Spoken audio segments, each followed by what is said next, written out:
nor do they understand that this fascination with the internet is deliberate, and that there's never been such an easy way to spy on the public as the internet now. The phone couldn't do it, TV couldn't do it, telephone couldn't do it.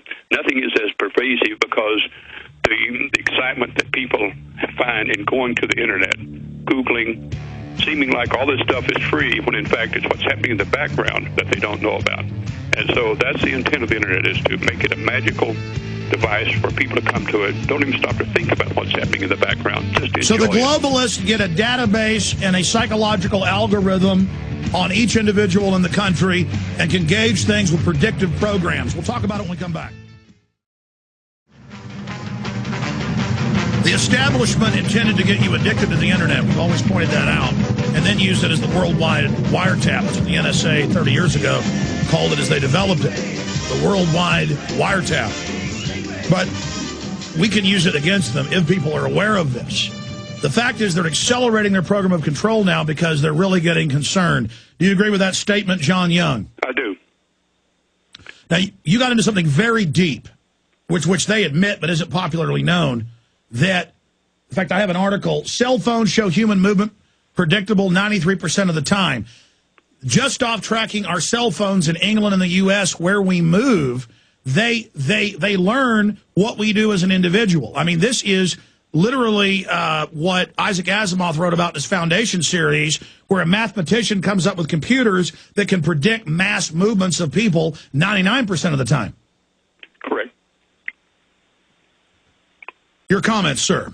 Well, for example, in the case of Google, everything you search for becomes part of the data, and they can track you just like the cell phone is tracked. They can tell where you're going, what your tastes are, what your health interest is, what your sex interest is, what your business interest is, where you bank. So just using Google alone, and there are dozens of these sites like that that are gathering this data. And so that the cell phone tracks you geophysically, and the internet tracks you digitally. And with RF, if you use Skype, if you use any of the internet-related services like the telephone and others that are coming online are very popular, they even use that to also track your telephone calls and who you're calling. So, and by the way, the government has admitted that they spy on these social media sites like MySpace, Facebook, and Twitter. So they've already admitted that. Thing is, what they won't tell us is, well, what are they doing with the data? Now, the key to all this is they always justify this as we're doing this to fight the criminals and the terrorists. Thing is, they overreach. They use that as just an opening gambit, and they expand it to watch people who are not criminals, who are not terrorists. And so that's what we have to make a distinction is that they always argue that we're doing this to protect the public. Thing is that they don't need to spy on us this much to protect the public. They overreach. Well, more than that, we got the Homeland Security documents. The whole Homeland Security system set up for the American people. They admit that internally. Governor Ridge admitted the terror alerts were fake for political gain. This whole thing is aimed at the people. Yes. As you well know from the years you've been working on this, is the biggest threat to government are their own citizens in all countries. They never say that, but that's the biggest threat. And so that is the reason that they hide behind the term national security. That's just a device to get more money to actually protect government from its own citizens. I know this is a bitter pill to swallow, but I think we have to get serious about how this actually works and not buy into all the spin that's put out about external enemies. Well, we know that the NSA grid, the government in every case has to run drills of the exact attack they're going to run when they stage terror so that other people in government who aren't part of the inside job don't bust their operation. And in every case, Sybil Edmonds, everybody else, hears al-Qaeda working for the CIA on the day of 9/11, and she's gagged. So in every case where they know the underwear bomber's getting on the plane, they're going to stop him. The CIA tells the State Department, help him get on the plane. Yep.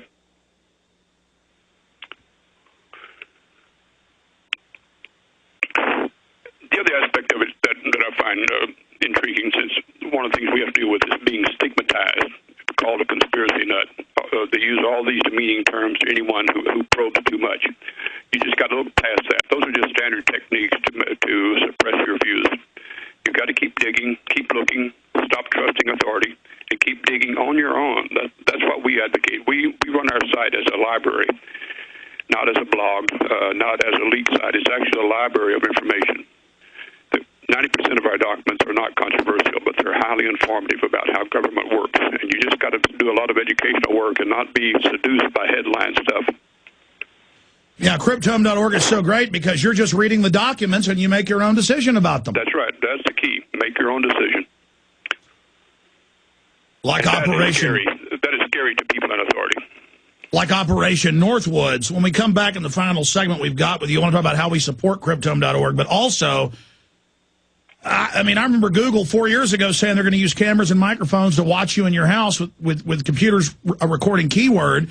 Now we learn all over the country, not just in Philadelphia, but they have school people going on PBS and just calmly showing the news how they watch kids in the school, out of the school. So, like we're cattle, they're just domesticating us, introducing this to everyone. Cryptome.org is the key website. Check it out, support it. We see Cryptome, we see WikiLeaks, we see Infowars.com, PrisonPlanet.com, all being censored all over the world in different ways. Why is that? We'll be back. Sunday, I noticed that Glenn Beck was in USA Today on the cover of USA Weekend. We'll put it on screen right now for PrisonPlanet.tv viewers. It's up on PrisonPlanet.com. Beck's failure to retract global warming advocacy provokes online firestorm. He's going on air saying he believes it. You Beck supporters thought I was lying that he was in USA Today? Huh. But we don't lie here. Sometimes we get stuff wrong. Okay. Let's go back to John Young of Cryptome.org. I was talking about spy cams there and the fact that they're just, yes, we're watching your kids at home through the cameras. What's the big deal? And now if we think your husband's history means he might hit you, not that he's ever even hit you, you're going to wear ankle bracelets. It's all this predictive pre-crime. And they're putting brain scanners in airports saying it can tell if you're angry. A bunch of quackery to sell tyranny, worse than the lie detector that's been discredited. Comments on that, sir? Well, I think that one of the things that's hard to grasp is how much of high technology is being used against the public interest. Even as it's spun out, being on for our protection and for our pleasure, how much of it is being used to track us? For example, most digital cameras can be intercepted. Even though they're being run by your computer, they emit electromagnetic magnetic waves that can be intercepted by someone in the next room or across the street.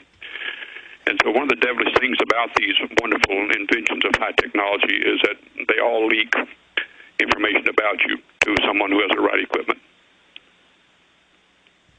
Are you worried, because I've seen a lot of cases of this, the Internet's perfect to frame people. Government doesn't have to bury a pipe bomb on your back 40 like they do in the 60s, 70s, 80s, and 90s. Now they just claim you visited some illegal porn sites, or they claim you were investigating how to build bombs. I've seen a lot of evidence of them framing people. That's correct. They can make a compelling case, and we actually read court transcripts of testimony of the prosecution's expert witnesses and watch them fudge the truth about what they're getting by electronic means. But they put on very impressive shows. In fact, some of the best people at putting on these shows are themselves not technologists who don't understand the technology very well, but they know what jurors like to hear. So these are actually people who blow smoke at juries, because we've seen testimony by the actual technicians who freely admit how many mistakes they make. But the spokesperson from the FBI never admits to making mistakes.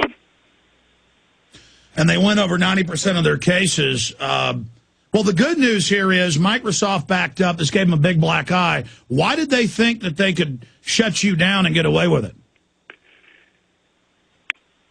That's a good question. I'm going to have to work on that one, Alex, because we did not expect it to happen, and we're going to try to find out how to take advantage of that unexpected. They may have done it just for PR purposes, in order to not have to go to court and explain how more extensive it is than just our one little case. We happen to know they send out thousands of these notices per week, like we got, and get away with it, and they never have to defend it in court. They just bluff people into obeying. So I think they thought this bluff would work, and we decided to test that and let them to take us to court. We was hoping to go to court. Yeah, we've had some of these, and I don't usually make a big deal out of it. I just file in federal court against it. We had our YouTube channel taken down, and I just went and did the federal filing.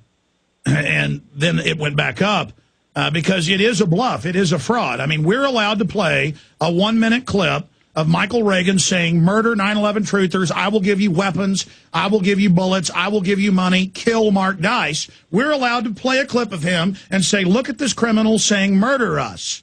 And that's fair use, and that's the end of it. Yep. And so, again, that's the power of having a platform to speak as a business, an impressive sounding business, that you can just bluff people.